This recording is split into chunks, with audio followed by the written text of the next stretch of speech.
Hi friends, మన clothing business కోసం అయితే బెంగళూరు స్టార్ట్ అయిపోయాం. మాకు డైరెక్టర్ గా బెంగళూరుకి ట్రైన్ దొరకలేదు. మన షాప్ వర్కర్ కి అప్ చెప్పేసి నేను రైల్వే స్టేషన్ స్టార్ట్ అయిపోయా.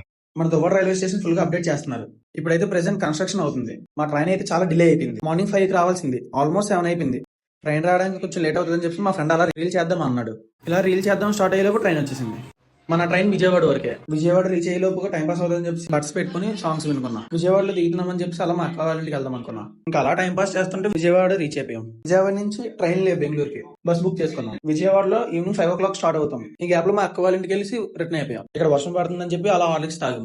హార్లిక్స్ తాగేలోపు బస్ వచ్చింది. బస్ లోపలికి వెళ్ళి చూస్తే చాలా బాగుంది. అలాగని చెప్పి మనకి చార్జెస్ పెద్దగా పడలేదు. బస్ ఎక్కిన 10 minutes తర్వాత బస్ స్టార్ట్ అయింది. కరెక్ట్ గా మన ఏపీ బార్డర్ లో రెస్టారెంట్ దగ్గర బస్ ఆపారు. రెస్టారెంట్ అంబియన్స్ అయితే చాలా బాగుంది, కానీ ఫుడ్ చాలా వర్స్ట్ గా ఉంది. ఎర్లీ మార్నింగ్ 6 కి బెంగళూరులో దిగిపోయాం. కొంచెం అలా రూమ్ సెర్చ్ చేసుకుని రూమ్ తీసుకున్నాం. ఫ్రెష్ అయ్యి 1 hour అయితే రెస్ట్ తీసుకున్నా. ఇంక రెస్ట్ అయితే అయిపోయింది. ఇప్పుడు మనం వేటకు స్టార్ట్ అయ్యాం. ఇది బెంగళూరులో సుల్తాన్పేట. ఈ స్టోర్ మేము వైజాగ్ లో ఉన్నప్పుడు యూట్యూబ్ లో సెర్చ్ చేసి దీని గురించి ఎంక్వైరీ చేసాం. కానీ ఇక్కడ మేము అనుకున్న క్వాలిటీ రాలేదు. ఈ షాప్ ఒకటే మార్నింగ్ ఓపెన్ చేస్తారు. మేము ఎర్లీ మార్నింగ్ 7 కల్లా వచ్చేసరికి షాప్స్ ఏమి ఓపెన్ చేయలేదు. ఇంక చేసేది ఏం లేక అలా అటు ఇటు తిరిగాం. ఇక్కడ అలా తిరుగుతున్న టైంకి ఒకటి తగిలాడు మాకు. వాడు మంచిగా మాట్లాడుతూ మాకు చిన్న ప్లాన్ అయితే వేశాడు.